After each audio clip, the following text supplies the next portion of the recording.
अज़ीज़ान गिरामी, मुअज़्ज़ज़ बहनों और बेटियों, आज के खुतबा जुमातुल मुबारक में ज़कात के कुछ अहकाम का बयान होगा।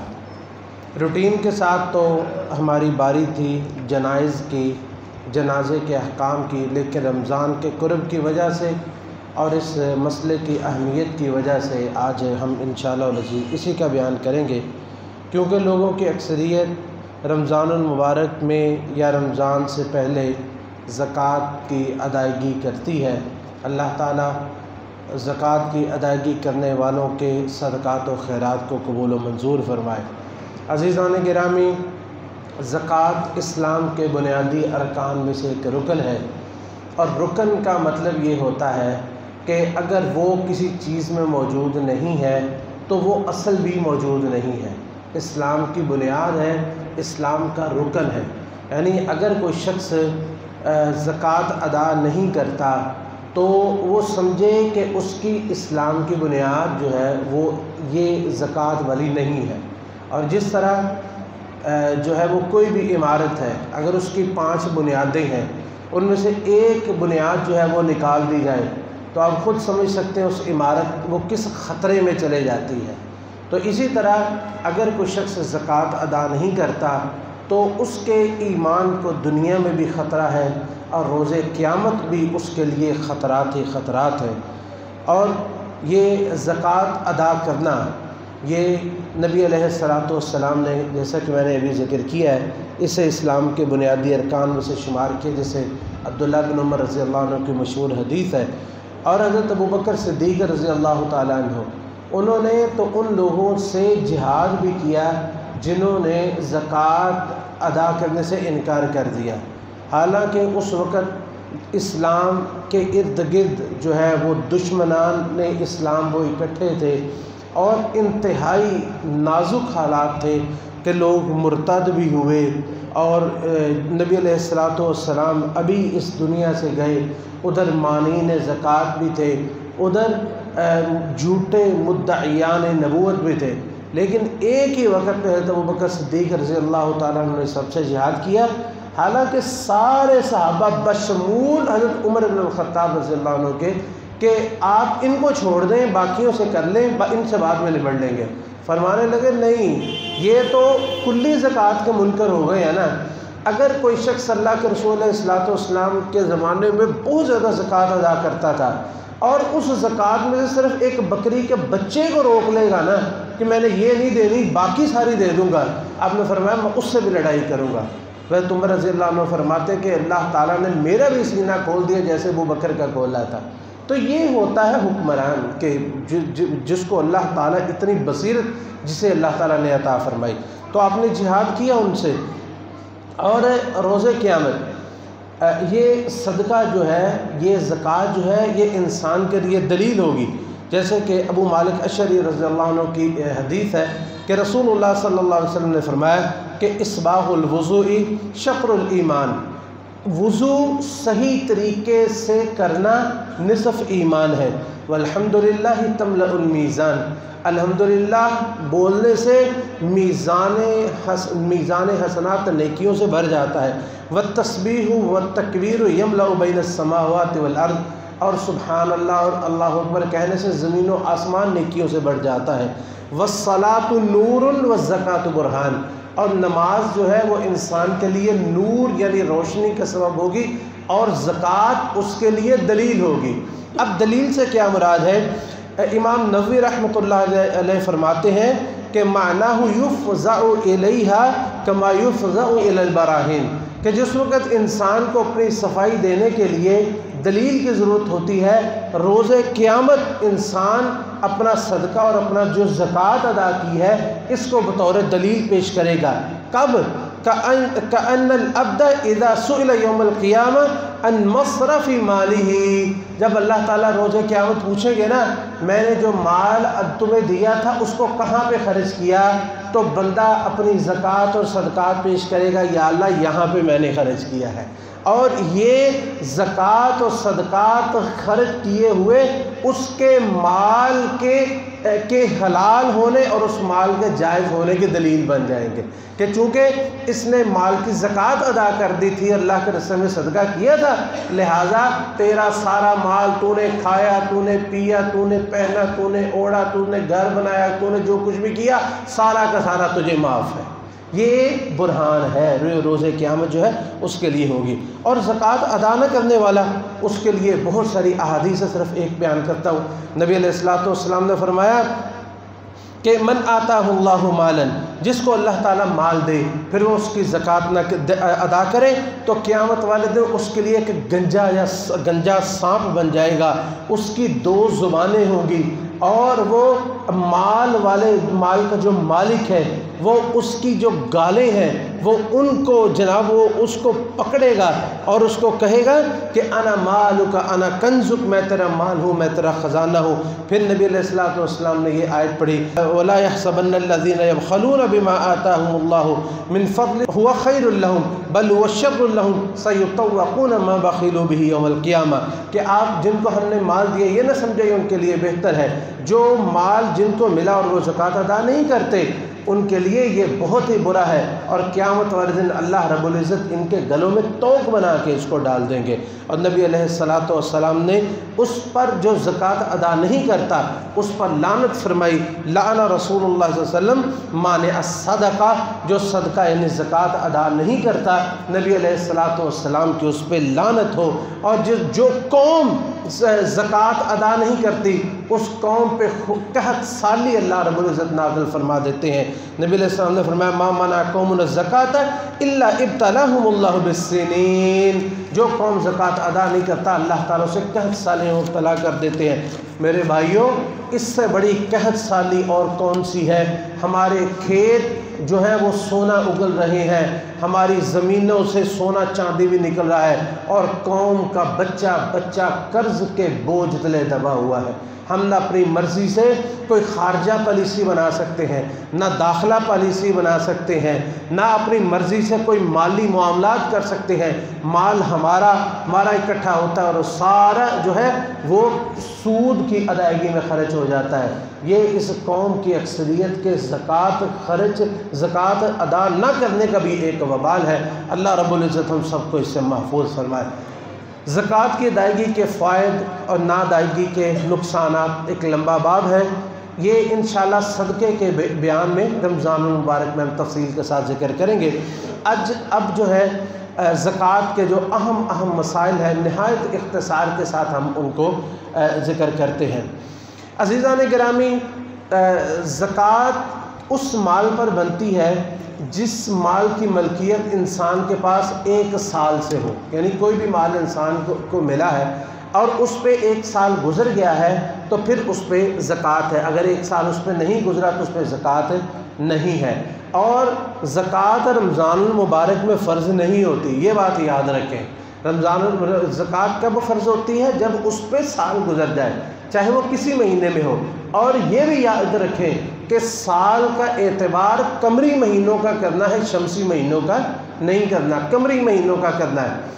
मिसाल के तौर पर एक शख्स है, वो कारोबार या उसको माल मिलता है, यानी उसको विरासत से माल मिला, या कोई आदमी है उसकी शादी हुई, या कोई औरत है बच्ची है उसकी शादी हुई और उसको ज़ेवरात दोनों तरफ से मिले, उसके पास माल है, तो वो अपना जिस महीने में और जिस तारीख को उसकी शादी हुई है उस दिन वो उसकी मालिक बनी है, उसका मालिक बना है या उसको विरासत मिली है, उसको चाहिए कि उसको लिखे और उसका हिसाब अगले साल उसी तारीख को, जो उस तारीख से 1 दिन पहले कमरी एतबार से वो उसकी ज़कात अदा करे।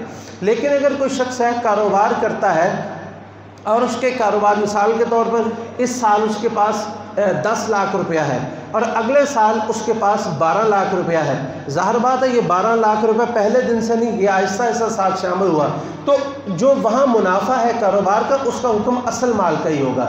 यानी कि अगले इस तरह हिसाब होगा, 1 साल किसी के पास 10 लाख था, अगले साल 12 लाख हो गया, तो वो जो 2 लाख निकला है वो 10 लाख के ताबे ही होगा। अगले साल वो पूरे 12 लाख की ही ज़कात अदा करेगा।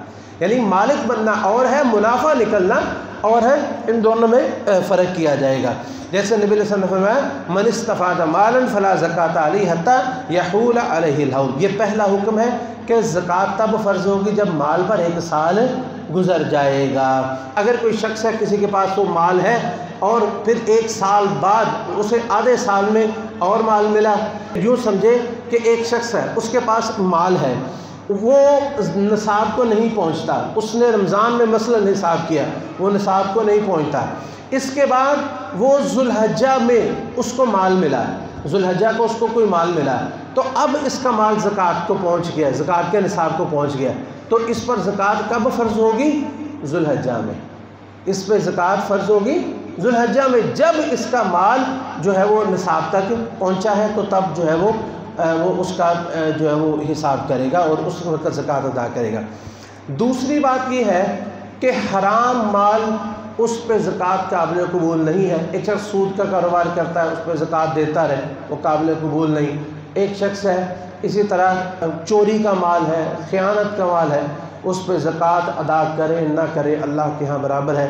ला यक़बलुल्लाहु सलातन बिग़ैरि तुहूर वला सदक़तन मिन गुलूल। अल्लाह ताला जो हराम माल है उसकी ज़कात और उसका सदका कबूल नहीं फरमाते। तीसरी बात कि एक शख्स गैर आकिल है, मिसाल के तौर पर दीवाना है, पागल है। नंबर 2 बच्चा है, नाबालिग है। एक औरत बेवा है, इनके पास माल है और तीनों का माल ज़कात के निसाब तक पहुंचता है, तो क्या इस पर ज़कात है कि नहीं? जी हाँ, इन पर ज़कात है, क्योंकि ज़कात फ़र्द पर नहीं, माल पर है। ज़कात शख्स पर नहीं है, माल पर है। माल बच्चे का हो, नाबालिग बच्चा हो, कोई मतलब पागल हो, दीवाना हो, या औरत हो, या बेवा हो, कोई भी हो, जिसके पास ज़कात का माल, जिसके पास माल ज़कात के निसाब को पहुँच गया, उसकी ज़कात अदा की जाएगी और उनका वली और उनका ज़िम्मेदार ज़कात का जो है वो ज़कात अदा करेगा। चौथा मसला ये है कि एक कारोबार है मुश्तरका, एक शख्स का उसमें मसलन 40% हिस्सा है, दूसरे का 60% है, एक का 30% है, दूसरे का 70 है, या दोनों का 50-50% है। जिस वक्त ज़कात अदा करनी है तो हर शख्स ज़कात अपने माल के हिसाब से ही करेगा, यानी कि जिसका जितना हिस्सा है, ये नहीं है कि कारोबार चूँकि इकट्ठा है तो दोनों को आधी आधी ज़कात डाली जाएगी, नहीं, बल्कि जिसका जितना हिस्सा है वो उतना हिस्सा ही वो ज़कात अदा करेगा। जैसे नबी सल्लल्लाहु अलैहि वसल्लम ने फरमाया वमा कान मिन खलीतैन फ़इन्नहुमा यतराजआन बिस्सविय्या, कि जो है वो इकट्ठे कारोबार करते हैं तो उनका माल जो है वो उनके माल के एतबार से बराबरी से तकसीम किया जाएगा, एक दूसरे के बराबर से बराबर वो हिसाब कर लें। इसी तरह ज़कात के अहकाम में से एक हुक्म है एडवांस ज़कात अदा करना। ये मसला अक्सर पूछा जाता है कि लोग जो है वो यानी कि इब्तिदा अभी ज़कात फ़र्ज़ नहीं हुई होती, वो जो है वो माल थोड़ा थोड़ा करके अदा करते रहते हैं, तो जब साल होता है पूरा तो उस वक़्त वो हिसाब कर लेते हैं और जमा नफ़ी तफरीक और जमा वो कर लेते हैं, तो इस तरह भी करना जायज़ है।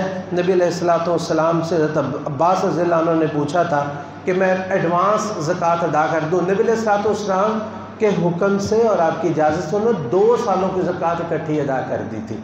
इसी तरह एक शख्स देखता है कि कोई ऐसी जगह है जहाँ पे ख़र्च करने की अभी ज़रूरत है, तो ज़कात का माल भी इतना नहीं बनता, तो वो इकट्ठी वो ख़र्च कर दे और दूसरे साल तीसरे साल जब तक जो है वो उसका हिसाब नहीं मुकम्मल होता तो वो उसमें कटौती कर सकता है। छठा मसला कि जहाँ से ज़कात ली गई है वहाँ ख़र्च करना अफजल है। जैसे नबी अलैहिस्सलातु वस्सलाम की हदीस है हज़रत मुआज़ बिन जबल की कि इन्नल्लाह क़रज़ अलैहिम सदक़तन फ़ी अमवालिहिम और कमा क़ाल वसल्लम, कि अल्लाह ताला ने उनके मालों में ज़कात फ़र्ज़ की है तो ख़ज़ मिन अग़नियाइहिम फ़तुरद्दु अला फ़ुक़राइहिम, जो उनके गनियों से ली जाएगी और उनके फ़ुक़रा पर ही ख़र्च की जाएगी। इसलिए ज़कात जहाँ से ली गई है वहाँ के फ़ुक़रा जो है वो सबसे ज़्यादा उनका हक़ है कि उनको जो है वो ज़कात दी जाए, यानी जिस शहर में या जिस इलाके में। लेकिन अगर ज़रूरत है तो फिर उसको दूसरी जगह पे मुंतकिल किया जा सकता है।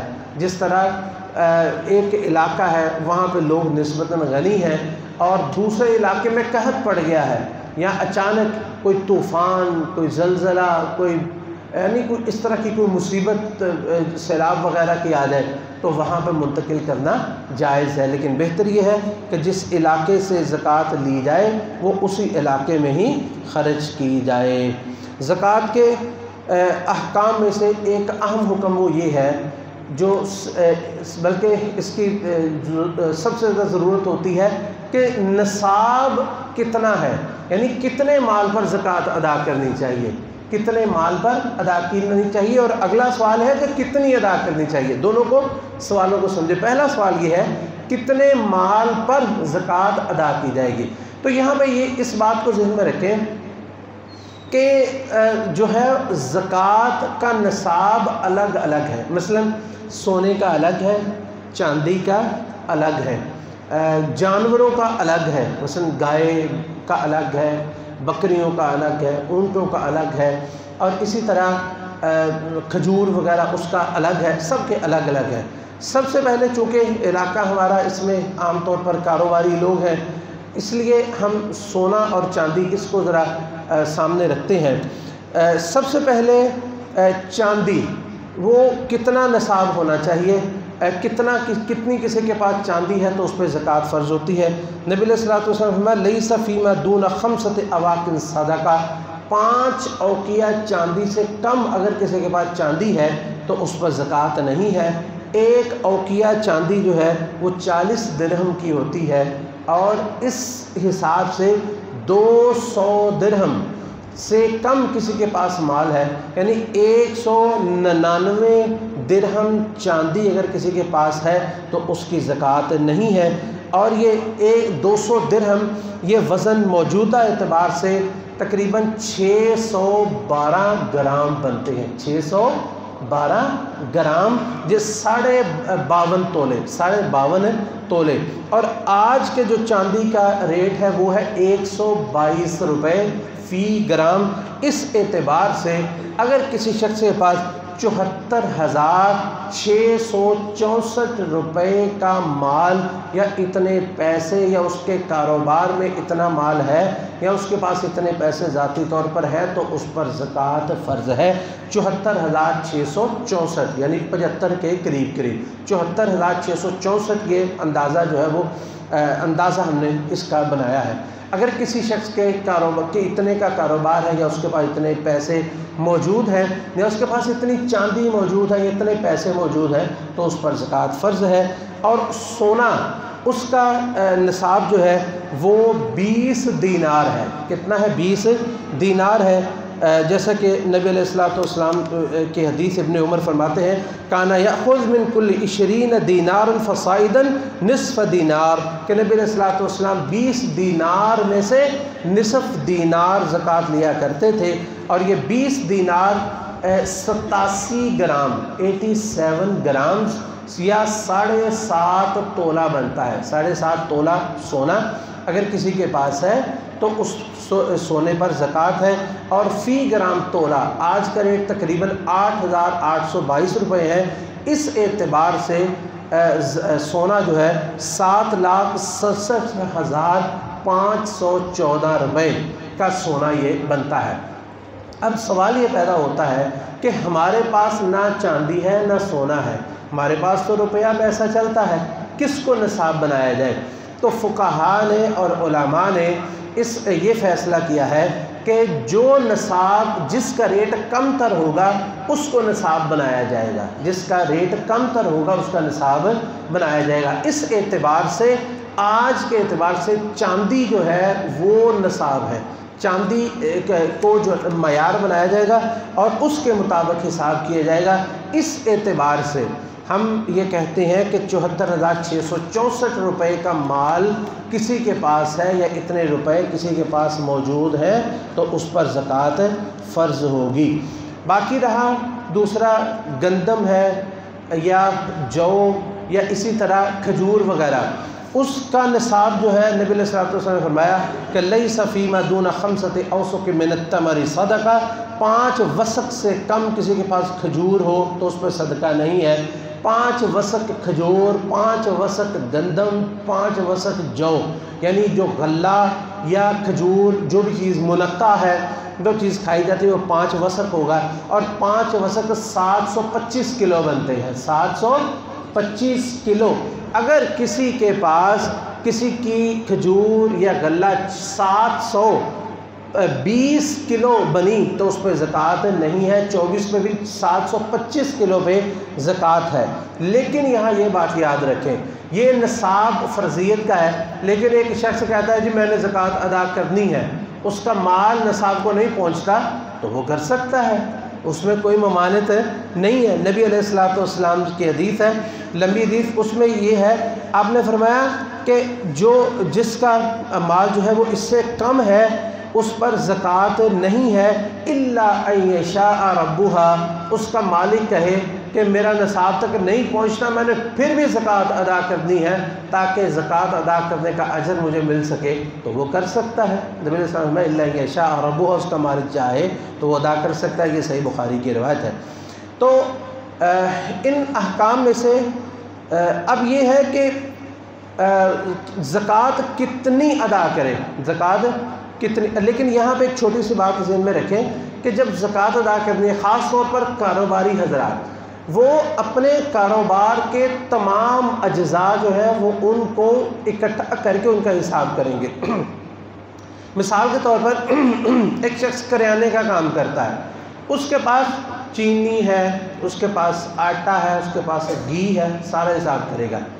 उसके पास शापर है पड़े हुए, ठीक है ना, उनका भी हिसाब करेगा। जो भी यानी चीज़ें जो कारोबार के अंदर शामिल हैं वो सारी उसमें शामिल करेगा। लेकिन उसके पास वज़न करने का स्केल है, उसका हिसाब नहीं होगा, बाट है, उनका हिसाब नहीं होगा। तो इनका हम जो है वो तफसील के साथ मज़ीद ज़िक्र करेंगे। लेकिन यह है कि जितनी चीज़ें होंगी उनको इकट्ठा कर दें। जैसे कि हज़रत उमर इब्न ख़त्ताब, एक आदमी को देखा कि वो उसके पास ना चमड़े का कोई काम करता था, उसके पास क्या था कि कुछ चमड़ा था और कुछ चमड़े के उसने तरकश बनाए हुए थे। तरकश कहते हैं जिसमें तीर डाले जाते हैं। तो उमर रज़ी अल्लाह अन्हु फरमाते हैं कि भाई इसकी ज़कात अदा करो। तो कहने लगा जी ये तो चमड़ा है और कुछ तरकश है, फरमाया इनको इकट्ठा करो और इकट्ठा करके इनका जो है हिसाब करके इसकी ज़कात अदा करो। इसलिए कारोबारी आदमी जो भी है, जो भी वो सारा कुछ करता है, तो वो सारी चीज़ें जो भी कारोबार के अंदर शामिल हैं उनको इकट्ठा करेगा, उनकी कीमत लगाएगा, उसका बारदाना हो, वो उसका माल हो, मुख्तलिफ़ किस्म का माल हो, सारा हिसाब करके वो फिर उसकी जो है वो ज़कात अदा करे। तो अब ये सवाल है कि ज़कात कितनी अदा करें। तो यहाँ पे शरीयत ने इतना खूबसूरत जो है वो यहाँ पे मयार बनाया है कि इंसान हैरान रह जाता है कि कितना, कि जिस पे जितनी मेहनत कम है उतना निसाब उस पर ज़्यादा है, जिस पे मेहनत ज़्यादा उतना निसाब उसका कम है। मिसाल के तौर पर एक शख्स है, उसको वो खुदाई कर रहा है, उसको अचानक ख़जाना मिल गया, उसको अचानक ख़जाना मिल गया। तो वैसे तो हमारे कवानीन के मुताबिक ख़जाना गवर्नमेंट का, शरई तौर पर वो ख़जाना उसी का है, उसमें से वो खुमस अदा करेगा, यानी 20%, 20% उसकी ज़कात वो अदा करेगा। तो ये सब बिल्कुल उस पर कोई मेहनत नहीं होती, लिहाजा 20% वो अदा करेगा। इसी तरह शहद है, शहद लगा होता है, बस जाके इकट्ठा ही करना होता है, तो उस शहद पे 10% है। लेकिन ये जो शहद हमारे यहाँ जिस तरह ख़ुद लगाते हैं ना, ये 10% नहीं होगा, इसका जो है वो निसाब मुख्तलिफ होगा। जिस तरह वो यानी कि जो शहद के छत्ते ख़ुद बनाते हैं, उनकी हिफाजत करते हैं, उन पर सारा कुछ करते हैं, इनका निसाब ये उनका है जो जिनको कुदरती तौर पर जंगलात से जो शहद इकट्ठा करते हैं वो 10वां हिस्सा यानी 10% अदा करेंगे। और जो खेती बाड़ी है, जिसको मिसाल के तौर पर एक शख्स है वो लगाता है, गंदम लगाता है, चने लगाता है, कुछ भी लगाए, उसको पानी देने की ज़रूरत उसको नहीं पड़ती, उसको चश्मों से पानी, बारिश से लग जाता है, चश्मा है कोई उससे लग गया, या ये कि ज़मीन में ही इतनी तरी है, जैसे चने वाली फसल ज़मीन होती है कि उसको पानी लगाना पड़ता है, सब बीज डालो खुद ही उग गया है, उसमें भी 10वां हिस्सा है। लेकिन अगर वो पानी खुद लगाता है, ट्यूबवेल लगाता है या पानी ख़रीद के, सरकारी पानी है वो ख़रीद के लगाता है उसको, तो उस पर उसको 20वां हिस्सा अदा करना पड़ेगा, यानी 5% उस पर 5% अदा करेगा। और जो बाकी कारोबार है उस पर सिर्फ और सिर्फ 2.5%, 40वां हिस्सा, सिर्फ 40वां हिस्सा जो कारोबार है उस पर वो जो है वो ज़कात अदा करेगा। ज़ाती इस्तेमाल की जो चीज़ें हैं उन पर ज़कात नहीं है। कोई शख्स है, उसका घर है 2.5 मरले का, उस पर ज़कात नहीं है। 2.5 कनाल का है, उस पर ज़कात नहीं है। चाहे 20 कनाल का भी हो, अपना घर ज़ाती है तो उस पर ज़कात नहीं है। जो ज़ाती इस्तेमाल की गाड़ियाँ हैं उन पर भी ज़कात नहीं है। वो चाहे साइकिल हो, बाईसाइकिल हो, मोटरसाइकिल हो, वो बड़ी से बड़ी गाड़ी हो, वो लैंड क्रूज़र हो, कुछ भी हो, उस पर ज़कात नहीं है। इसी तरह कारोबार की जो गाड़ियाँ हैं, कारोबार की जो गाड़ियाँ हैं उन पर भी ज़कात नहीं है। नबी सल्लल्लाहु अलैहि वसल्लम ने फरमाया लैसा अलल अवामिल शैई, जो अवामिल यानी कि जो कारोबार के अंदर जो शामिल है चीज़ें उस पर ज़कात है। यानी कारोबार के लिए जो गाय बैल से खेती बाड़ी करता है, उसके बैल वगैरह हैं वो उससे करता है तो उस पर, या ट्रैक्टर है उसका, उस पर भी ज़कात नहीं है। इसी तरह गाड़ियाँ हैं नकल व हमल के लिए, उस पर भी ज़कात नहीं है। सब्ज़ी पर भी ज़कात नहीं होती। मसारिफ़ ज़कात, ज़कात किन को अदा की जानी चाहिए? नबी सल्लल्लाहु अलैहि वसल्लम ने फरमाया कि अल्लाह ताला ने इस मामले को अपने रसूल पे भी नहीं छोड़ा, ख़ुद बयान फरमाया और फरमाया इन्नमस्सदक़ातु लिलफ़ुक़ाराइ वल्मसाकीन वल्आमिलीन अलैहा वल्मुअल्लफ़ति क़ुलूबुहुम वफ़िर रिक़ाबि वल्ग़ारिमीन वफ़ी सबीलिल्लाहि वब्निस सबील फ़रीज़तुम मिनल्लाहि वल्लाहु अलीमुन हकीम। ज़कात के 8 मसारफ़ हैं, 9वां मसरफ़ कोई नहीं है। नंबर 1 फ़ुक़ारा, फ़कीर, जो मोहताज है, जिसके पास कुछ ना हो, और मस्कीन, दूसरा मिस्कीन, जो फ़कीर से कमतर होता है। नबी सल्लल्लाहु अलैहि वसल्लम ने उसकी तारीफ़ फरमाई कि फ़कीर वो नहीं है जिसको मिस्कीन वो नहीं है जिसको 1-2 लुक़मे दे दे, कोई दे के उसको तनख्वाह दे, बल्कि मिस्कीन वो है कि जिसके पास गुजारे लायक माल नहीं है। मिसाल के तौर पर एक शख्स है, उसकी जो है वो तनख्वाह 10,000 रुपया है, लेकिन घर का ज़रूरी तरीन ख़र्चा, यानी वो ज़रूरी ख़र्चा जिसके बग़ैर ज़िंदगी नहीं चलती, वो 20,000 है, तो वो क्या करें? उसको ज़कात दी जा सकती है। वल आमिलीन अलैहा, उसको इकट्ठा करने वाले जो हुकूमत की तरफ से होते हैं या मदारस की तरफ से जो इकट्ठा करते हैं, उनकी जो है वो तनख्वाह वगैरह उनकी तरफ से दी जाएगी। वल मुअल्लफ़त क़ुलूबुहुम, तारीफ़ क़ल्ब के लिए एक शख्स नया मुसलमान हुआ है, या ये कि इस्लाम की तरफ उसका रुझान इतना हो गया है कि अब यकीन के करीब तरीन हो गया है कि ये शख्स मुसलमान हो जाएगा, तो उसको ज़कात दी जाएगी ताकि उसका दिल इस्लाम की तरफ आए। वो फिर रिक़ाब, गर्दनें आज़ाद करवाने में, पहले ग़ुलाम होते थे, अब कैदी हैं। एक बंदा बेचारा, वो उससे कोई ऐसा मामला पेश आ गया, वो जेल में बंद है, उसका सज़ा ख़त्म हो गई, अब जुर्माना उस पर है, जब तक वो जुर्माना अदा नहीं करता वो कैद से नहीं छूट सकता, तो उसको माल दे दिया जाए ताकि वो अदा करके जो है वो निकल जाए, जो है वो जेल से रिहा हो जाए। वल्गारिमीना, और ऐसा शख्स गारिम जिसे हम चट्टी वाला कहते हैं, किसी की उसने जो है वो ज़मानत दी, ज़ामिन बना, वो शख्स भाग गया, अब इस पे वो पड़ गया, तो अब जो है वो इसको ज़कात दी जा सकती है ताकि जो है वो माल इसके ज़िम्मा नहीं था, किसी की इसने ज़मानत जो है वो दी थी, तो इसको ज़कात दी जा सकती है ताकि ये अदा कर दे। वफ़ी सबीलिल्लाह, अल्लाह के रास्ते में सबसे पहले मुजाहिदीन इसमें आते हैं, इसके बाद अल्लाह के रास्ते में दावत देने वाले, तबलीग करने वाले जितने मदारस हैं, और इस्लाम की दावत के लिए अगर कोई कुतब छुपवाता है, उसके लिए मेहनत करता है, उसके लिए कोशिश करता है, तो ये सारे इसमें शामिल हैं। मस्जिद इसमें जो है वो शामिल नहीं होती, मदारिस जो है वो इसमें शामिल होते हैं, जैसे हमारा मरकज़ दाऊद अल इस्लामी, तो इसके इंशाअल्लाह मसारफ़ में से हम आपसे उम्मीद भी करते हैं इसके साथ इंशाल्लाह आप ज़कात के माल में से भरपूर ताउन करेंगे।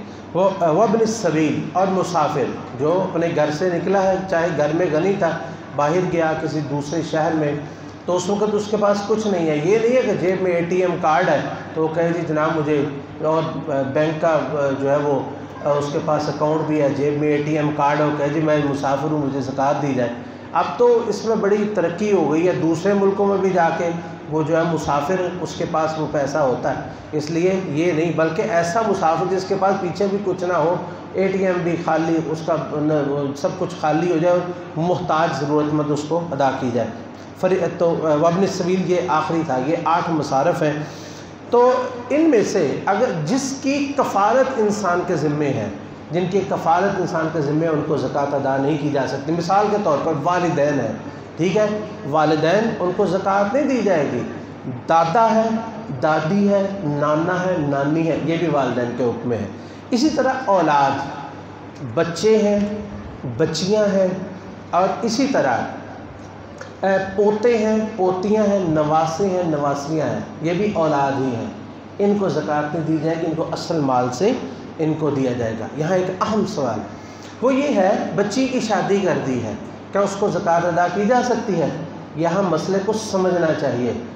बच्ची को ज़कात नहीं दी जा सकती, लेकिन वो जो उसका खामद है, वो आपका दामाद है या आपका बहनोई है, घर के को चलाने की जिम्मेदारी उसकी है, आपकी बेटी की नहीं है।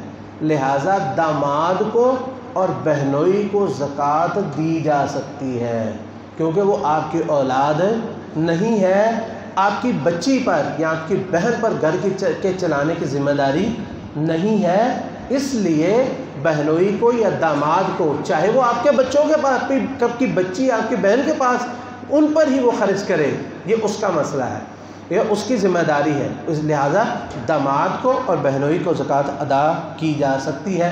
बीवी को भी ज़कात अदा की नहीं जा सकती, लेकिन खामद को अदा की जा सकती है।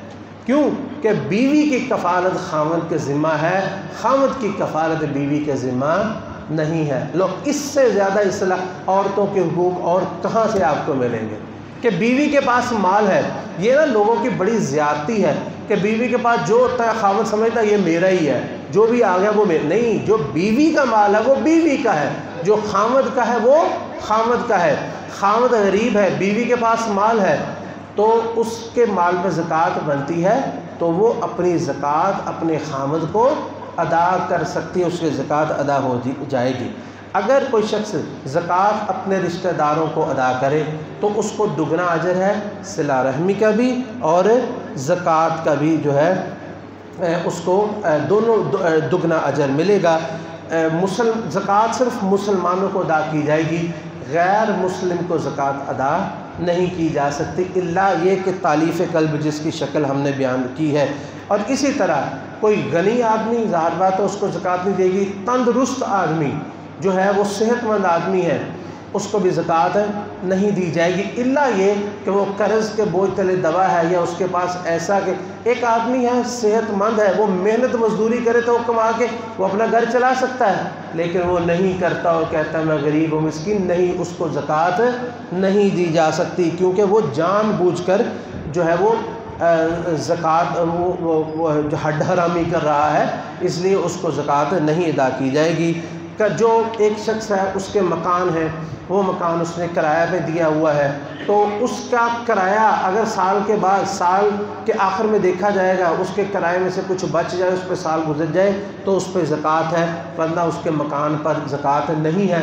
लेकिन एक शख्स काम ही प्रॉपर्टी का करता है और प्रॉपर्टी का काम करता है और उसके पास मकान 2, 3 या 1 है, 2 है, और वो इस नीयत से बैठा हुआ है कि जैसे मुझे इसका अच्छा गाहक मिला मैं इसको फ़रोख्त कर दूंगा, उतनी देर के लिए मैं इसको किराए पे दे देता हूँ, तो इसकी प्रॉपर्टी पर, असल प्रॉपर्टी पर ज़कात होगी, क्योंकि ये किराए के लिए नहीं है, ये बिज़नेस के लिए है और यही इसका माल है। और इन अहकाम कर्ज़ के अहकाम में से एक अहम मसला कर्ज़ का लोग पूछते हैं कि जी कर्ज़ जो एक शख्स को दिया है 2 साल 3 साल हो गए हैं वापस नहीं आया, तो ये ज़कात किस पर होगी? जो मालिक है उसी पर ज़कात होगी। इल्ला ये कि ऐसी शक्ल है कि उसके वापस आने की उम्मीद नहीं है, वापस आने की उम्मीद नहीं है, तो फिर ज़ाहिर बात है वो तो मरा हुआ माल है, उस पर ज़कात नहीं है। हाँ, एक शख्स उसने किसी को माल दिया, 10 साल बाद उससे वो मुर्दा ज़िंदा हो गया, यानी 10 साल बाद उससे पैसे उसको वापस आ गए, तो क्या वो 10 साल की ज़कात अदा करेगा? नहीं, वो उसी साल के ज़कात अदा करेगा जिस साल वो उसको माल मिला है, वरना वो तो उसको उम्मीद ही नहीं थी। लेकिन अगर कोई शख्स है वो टाल मटोल में काम चल रहा है, उम्मीद है कि ये माल आ जाएगा, तो ये माल उसी का है, वो ही उसका मालिक है। चाहे वो ये समझे कि जनाब फ़ायदा तो वो हासिल कर रहा है, ज़कात मैं क्यों अदा करूँ? वो फ़ायदा हासिल कर रहा है आपके माल। कर्ज़ देना ज़रूरी नहीं था, ज़कात देनी ज़रूरी है। कर्ज़ देना आपका इख्तियार है, ना देते तो ना देते, अगर दे दिया है तो बहुत अजर मिलेगा। ज़कात देनी आपकी ज़िम्मेदारी है। ये चंद अहकाम थे वक़्त की किल्लत के साथ, जिसको हमने जल्दी से बयान करना ज़रूरी समझा। अल्लाह रब्बुल इज़्ज़त से दुआ है अल्लाह ताला हम सब को ज़कात की अदायगी, सबसे पहले दुआ है अल्लाह ताला सबको साहिब निसाब बना दे, सबको ज़कात देने वाला अल्लाह बना दे, और जो देते हैं अल्लाह ताला उनका माल कबूलो मंजूर फरमाए, और उसका अजर दुनिया में भी और आखिरत में भी सबको अल्लाह रब्बुल इज़्ज़त अता फरमाए।